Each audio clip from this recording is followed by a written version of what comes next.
loge antérieure des muscles de l'avant-bras. Cette loge est composée notamment du rond pronateur, tendu de l'épicondyle médial et de l'ulna jusqu'au tiers moyen de la face latérale du radius. Ce muscle est mis en évidence en demandant au patient une pronation à laquelle on va résister. Le muscle prend une direction vers le bas et vers le dehors à partir de l'épicondyle médial.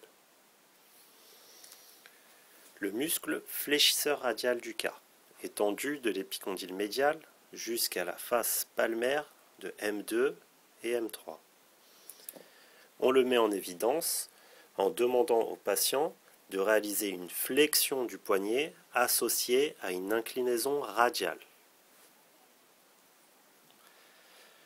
Le tendon est le tendon le plus latéral que l'on observe à la face antérieure du poignet. On peut suivre ce tendon vers le haut de manière à palper le corps charnu du fléchisseur radial du carpe.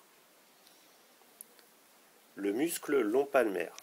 Ce muscle est tendu de l'épicondyle médial jusqu'au rétinaculum des muscles fléchisseurs et à l'aponévrose palmaire.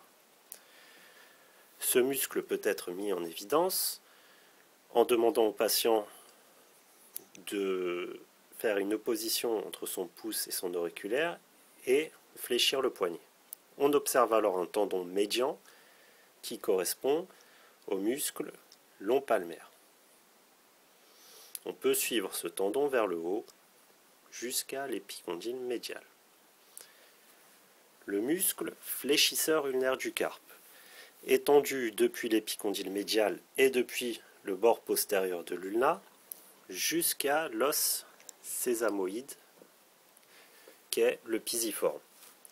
On met en évidence ce muscle en demandant au patient une flexion du poignet associée à une inclinaison ulnaire. On palpe au-dessus de l'os pisiforme le tendon de ce muscle que l'on peut suivre jusqu'à la formation du corps charnu.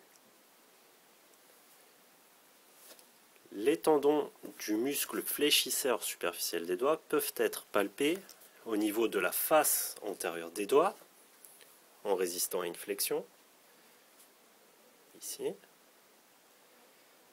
également au niveau de la paume de la main,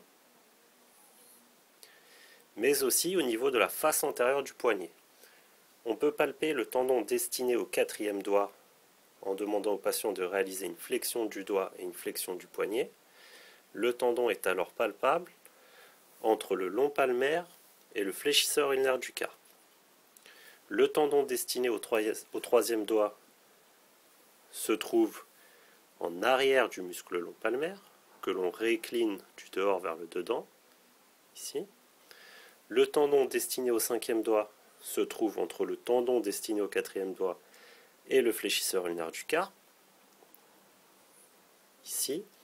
Enfin, le tendon destiné à l'index se trouve entre le fléchisseur radial du carpe et le long palmaire, ici.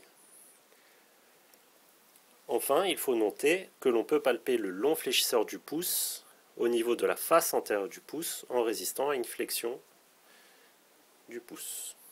On peut également palper le tendon dans la profondeur des muscles ténariens.